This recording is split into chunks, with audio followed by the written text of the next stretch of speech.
Hi, and welcome to The Traveling Fool, the show where we explore the most intriguing aspects of travel, culture, and history. I'm your host, Bob Bales, and today we're diving into a transformative way to travel: slow travel. If you've ever come back from a vacation feeling like you barely scratched the surface of a destination, well, today's episode is for you. We'll explore how slowing down can help you uncover hidden gems, the kind of places and experiences that don't make it into most guidebooks but will leave a lasting impression and some great memories. So stay tuned.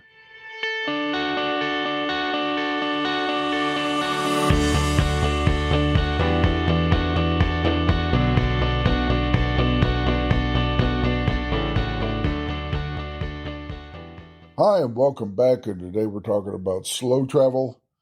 And I'm going to start by telling you about a little bar I stumbled into in Prague. I had no plans that day, and I just decided to wander around and check out the town. Well, I ended up on this little side street, and it being a hot day, I wanted to grab a beer and relax for a bit. Now, the first thing I noticed when I entered this bar was that there was little witch dolls everywhere. I mean, they were hanging from the ceiling, they were at the end of the bar, they were just all over the place. And it wasn't Halloween. And the second thing I noticed was that the bartender was a woman, and the three patrons in the bar were women, and I was the only guy in the bar. So I ordered a beer, and when I asked the bartender, why the witch decor? She replied, well, this is a witch bar. I kind of smiled and asked her, I said, well, are you a witch? She said, yes, I'm a witch. And then she pointed to the other three women in the bar, and she goes, and so are they.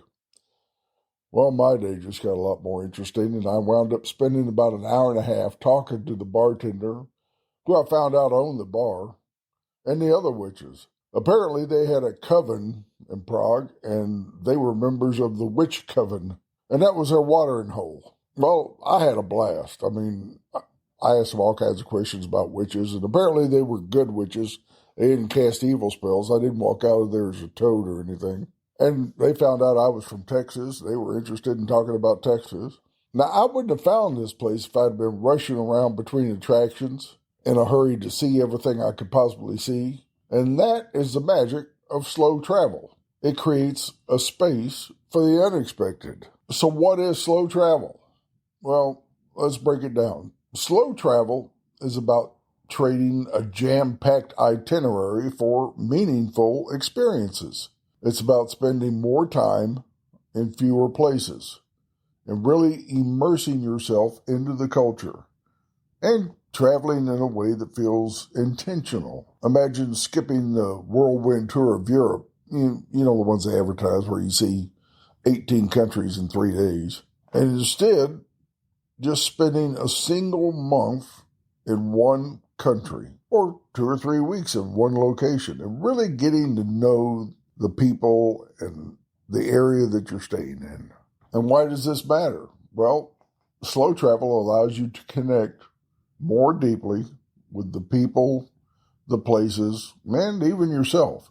Instead of rushing around, you get to savor the journey. It's not just about where you go, it's about how you experience it. And one of the best things about slow travel is that it gives you the time and the space to discover those lesser-known places. Think about it. When you're not racing around from one tourist hotspot to another, you can take the time to explore the off-the-beaten-path streets and talk to locals, or just let serendipity guide you and wander around like I do a lot of times and discover things on your own. For instance, during a trip to the Philippines, I spent a week in Puerto Princesa, which is a town in the island of Palawan. And because I had the time, I visited a place called the Vietnam Village.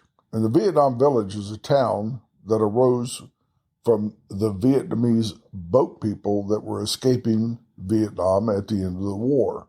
The town, at one time, there were several families that lived there, and it had all these little neatly manicured homes. It was streets laid out and complete with a temple, farmland, and other amenities. But by the time I visited, there was only 3 or 4 families lived there, and there was a restaurant on the main highway at the entrance to the village, and the temple was still pretty well maintained. But it was kind of surreal because it was part ghost town and part manicured homes of these 3 and 4 families that still live there. When I got there, I met a young lady who was working in the fields, and she told me all about the village and told me how it came about, that I was free to walk around and take photos and look at stuff.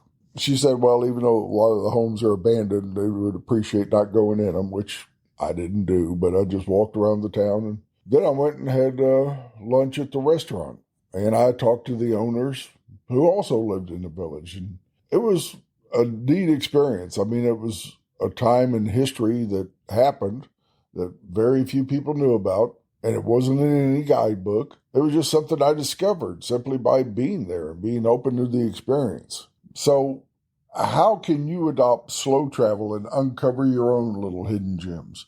Well, here's a couple of tips to get you started. First, if you're in a touristy place like Prague, which I spent a month in Prague, get away from the tourist areas and explore some. I mean, big cities are great, but smaller towns and rural areas often hold the most surprises. Like I said, I was in Prague for a month. While I was there, I took a day trip on a train to Dresden, Germany. I also visited a lot of other small towns around Prague, and I wandered all over the city. That's where me and the witches had beer. You could also, stay longer in one place, opt for a week or two in one town, and just, instead of hopping around from city to city, you choose accommodations that connect you with the locals, like guest houses and homestays or even house sitting opportunities.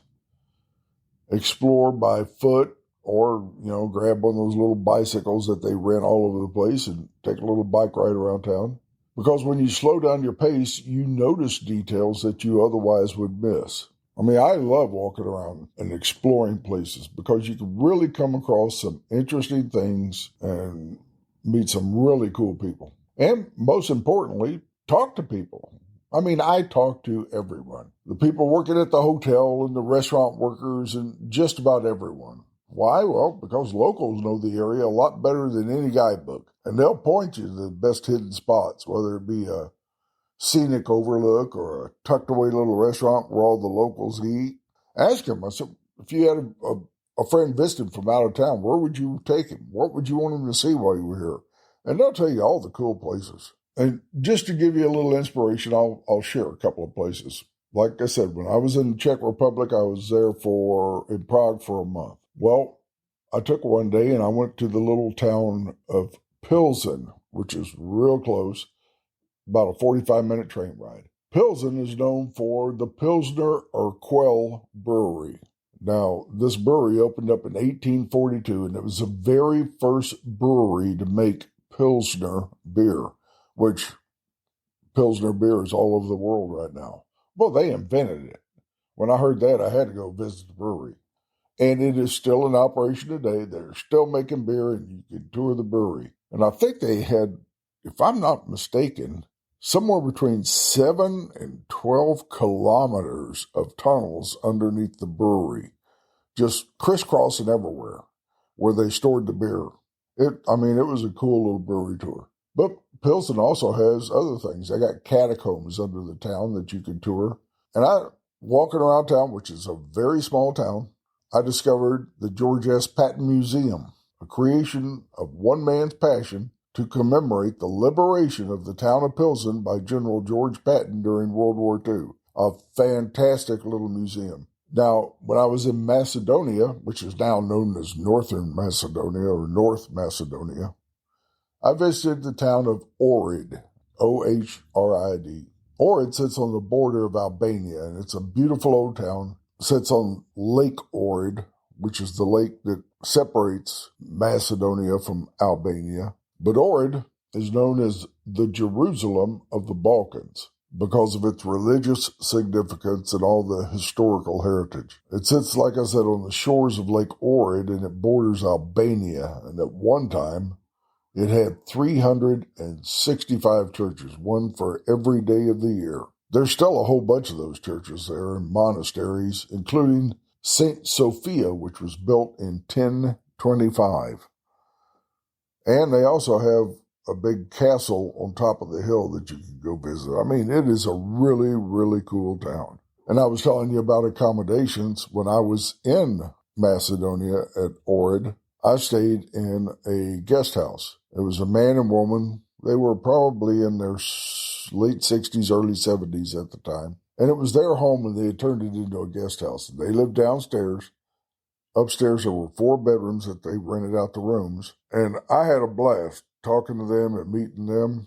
They were great. They told me all about the place. In fact, I sat there and went out to the garden one afternoon, drank wine with the guy that owned the place from grapes that he had grown and made his own wine. One morning when I came down, and I said, well, told them hello. I mean, there wasn't a lot of interaction with them. They were just the hosts of the place. But I came downstairs and I saw her standing there, his wife, and I told her hello and said, I'm going to leave now. And she said, well, wait a minute, come here. She brought me in there and she had made some kind of coffee cake for breakfast. And she wanted me to have a piece of coffee cake before I left. So I said, okay. So I had a piece of coffee cake. And before I could do anything, she shoved this little shot glass in my hand and poured me a clear liquor. Now, having drank clear liquor in Europe and Middle East and some other places, I knew what I was in store for. And it was some kind of homemade brandy that she made. And after I took this shot of liquid fire, before I could catch my breath and say anything, she poured me another shot. Now, mind you, this is 7:30 in the morning, so I was starting my morning off real good. Some really nice coffee cake and 2 shots of homemade liquor. And before she could do a third shot, I said, oh, that's it. I got to go. I'll have another one later.